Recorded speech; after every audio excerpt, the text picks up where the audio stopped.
you know, either younger than us or, you know, passed and retired. So why not? You know, I want to challenge myself. The best always looking to fight the best and challenge themselves, you know, and why not, you know, challenge. Terence Crawford can't beat him, right? This is a money grab for Terence Crawford. It's just a situation where Terence Crawford is trying to fill up his bank account opposed to actually his legacy. But if you study Floyd closely, like I have, you will notice that he never... Terence Crawford reportedly accepts Floyd Mayweather's fight offer during a live interview with Stephen A. Smith, stating that boxing for him is about testing his limits and embracing challenges regardless of their size. He stresses that the best should face the best and confirms he is ready to step up once again, calmly expressing that fighting Mayweather is another opportunity to prove himself and surpass all expectations. This is Terence the businessman talking, right? They got to pay the cheddar to make it better, right? For sure, for sure. All money ain't good money, so you got to know that. Okay, fair enough. I hate to use the word easy, but at times it did feel like you were, you know, having a really easy time out there. Were you expecting it to play out that way? Listen, it's never easy. Stephen A. Smith has long been outspoken in sports coverage, including boxing, and his praise of Terence Crawford as a champion in 4 different weight divisions is a meaningful recognition of a rare modern achievement. In an era where fighters often avoid moving between divisions due to the risks, Crawford's dominance across 4 weights sets him apart, and Stephen A. emphasizes that this level of versatility and control firmly establishes Crawford as an all-time great pound-for-pound fighter, reflecting not only his physical adaptability, but also his technical skill, mental strength, and constant drive to challenge himself against tougher competition. Is the best fighter on the planet. Pound for pound, he's that dude. In this 4-belt era, he is now the undisputed world champion 3 times over. 140 pounds, 147, now 168 pounds, claiming all the belts. You don't see people doing that very often. Going up against a guy who was perceived as being bigger and stronger, Crawford was strong. Crawford was strong enough to fend him off, strong enough to make him respect his own power. He used his jab, he used his distance. He had poise in the ring, he wasn't rattled. He backed up and moved when necessary and kept us different. He exchanged enough to gain respect when necessary. It was a brilliant, brilliant, masterful fight on Terence Crawford. Roy Jones Jr., a legend who understands what it takes to dominate across divisions, has praised Crawford's brilliance in the ring, noting that in his fight with Canelo Alvarez, he showed the ability to draw from the styles of Floyd Mayweather and Erislandy Lara, 2 fighters who challenged Canelo in different ways. Jones explains that Crawford's skill in observing, studying, and applying effective strategies sets him apart, proving he is not just a talented fighter, but also a sharp student of the sport. And what impressed him most was how Crawford adapted these techniques into his own rhythm rather than copying them, making them effective in real time and separating from fighters who rely on a single style and struggle against elite competition. Canelo Alvarez has been a great fighter his whole career. People like Erislandy Lara gave you the blueprint on how to beat him. People like Floyd Mayweather also gave you the blueprint on how to beat him. But Bud is more fierce, more fearsome, and more angrier and more meaner than both of those guys. So you know if they showed you the blueprint, Bud gonna go out there, take that blueprint and do even more with it, which is what Bud did. So it was never a question in my mind whether Bud really was going to outbox me. It's just if he could take the punch. And right away he showed, bam, he could take the punch. So I knew from that point, if he just slow him down, which he did, he'd be okay. Then late in the fight, what other people still didn't see, late in the fight, Bud started hitting Canelo's body. One of those body shots, I think about the 7th or 8th round, hurt Canelo. I was like, whoa. Bud hit him in the right spot then, and he got Canelo's respect with that too. So Bud fought a very, very awesome fight, fought a beautiful fight, very tactical. Very controlled. Yes, it was a beautiful fight for boxing. It was a beautiful fight. You know, Bud got hit with some shots. He did. He did. He got hit with some single shots going out. You know, he's going out and you know Canelo, if he has you trapped in the corner, or along the ropes, it's typically 1 to 2 big shots. You know that if you've watched him. Yep. So you could tell Crawford, as he was going out, he knew the one shot was coming, and several times it landed. He even got hit with a 2-piece. I don't remember what round it was, uppercut right hand that Crawford took well. So when you started seeing him absorb the shots, if you're Team Crawford, you don't want him to take that shot. But if you started seeing that, now you know that, okay. And I think that's what gave Crawford the green light to stay there a little bit longer. He smiled about it. He smiled about it. Yeah. And sometimes that smile can be a lie, and sometimes that smile can mean what I think it meant for Crawford, which is, oh, that's not as bad as I thought it was.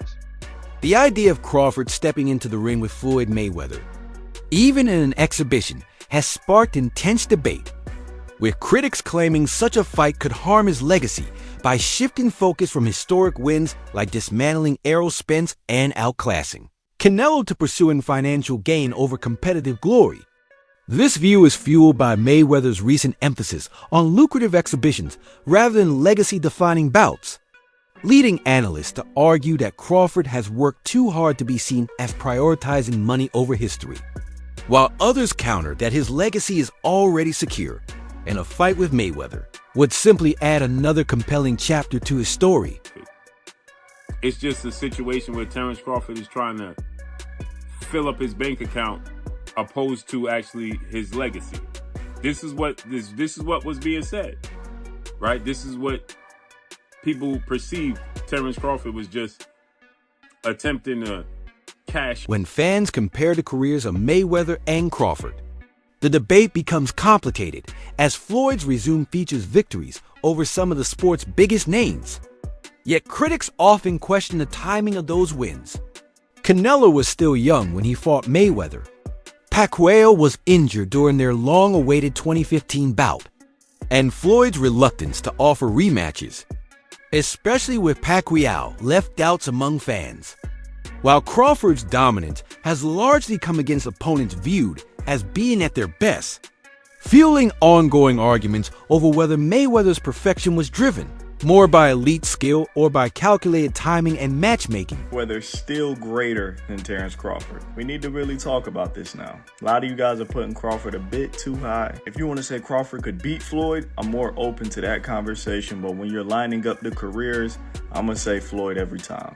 While they're both 5 division, Bud has become 3-time undisputed, but he's only fought 10 world champions to Floyd's 25 world champions. You can't take away the 5 division, 3-time undisputed. In terms of accolades, yeah, he probably gets the nod over Floyd. I say their accolades are about relative, considering Floyd Mayweather won Fighter of the Decade as well. But when you get to the resumes, Pacquiao, Oscar, Canelo, Cotto, Mosley, Castillo, Marquez, Zab, Gotti, Hatton, and Corley. There's probably way more people that this guy just didn't name. And then when you get to Bud's resume, not saying it's just bad, but the only names that's really worth mentioning is going to be Spence and Canelo. It's not a knock on Bud. Bud was not able to make those fights early on in his career. But I got to tell you guys what it is. Bud's resume just doesn't line up with Floyd's. Take their top 20 wins. Bud don't even got 20 wins to really sit here and name. Floyd got a good 20-something plus. Bud probably got about 10 wins that we could really sit here and name. Floyd's still great. Tony Jeff, a respected boxing analyst, has highlighted that Floyd Mayweather's greatest strength was not just his defense or speed, but his mindset, explaining that Floyd's unshakable belief in his ability to defeat anyone made him truly formidable. Even in closely matched fights, Mayweather's supreme boxing IQ, ability to read opponents, adapt instantly, and remain calm under pressure gave him a decisive edge. And Jeff notes that this psychological advantage, combined with technical precision, is what made Floyd seem almost unbeatable and allowed him to retire with an unblemished record. Really believe in themselves, but you need more than that mindset. You need to have the full package of everything that I'm talking about, what Floyd has got. Fighters should only want to get better. The more you win, the more you should work hard. If you think about losing, you're going to lose. All I ever thought about was winning. So that's all I know. Floyd would visualize his success before he even stepped into the ring. There was no alternative to him but winning. And this mindset isn't just for boxing, it's for all walks of life. And I've actually done a full video talking about how I used this mindset of visualization to win my Olympic medal. And it was an absolute game changer. Now, Floyd used to use this mindset to ease the pressure that he put himself under. And he made himself think like, I'm not under any pressure right now, where he was under immense pressure. Pressure either makes you or break you. Well, you see where I'm at, so it's obvious that I'm the type of athlete or I'm the type of entertainer that can deal with pressure. There's never no pressure. Now, if you watch his fight in 2013 when he fought Canelo Alvarez, Canelo came in a young, strong, undefeated fighter, but by round 2, Floyd kind of had him figured out. He was reading Canelo's jab. He would slip outside and then come back with a clean counter punch, then move his feet and get out of the way. He basically had the full fight under control, and he was controlling the full rhythm of the fight. He was forcing Canelo to fight at his pace. And this is what he would do in all of his fights. He would get his opponent to do what he wanted them to do without their opponent even realizing it, which is what we call boxing IQ. Now, even though I'm not a fan of Floyd Mayweather personally, because of the time when I did meet him, what he said to me made me just feel like this guy. The boxing community is always eager for compelling matchups. And one of the most discussed possibilities recently is Terence Crawford facing David Benavidez. Benavidez offers size, power, and relentless aggression, posing a unique challenge that many fans believe could push Crawford beyond anything he has faced so far. And although nothing is official, the ongoing speculation reflects a desire for high-risk, legacy-defining fights over exhibition bouts driven more by money than sporting value, with Crawford versus Benavidez representing a classic clash of skill versus size and precision versus aggression. Independence Day weekend, what he took on and defeated another first ballot Hall of Famer, but he essentially jumped up 3 weight classes, technically 2, from 154 to 168, but only had 1 fight at 154 last August against Israel Majimov.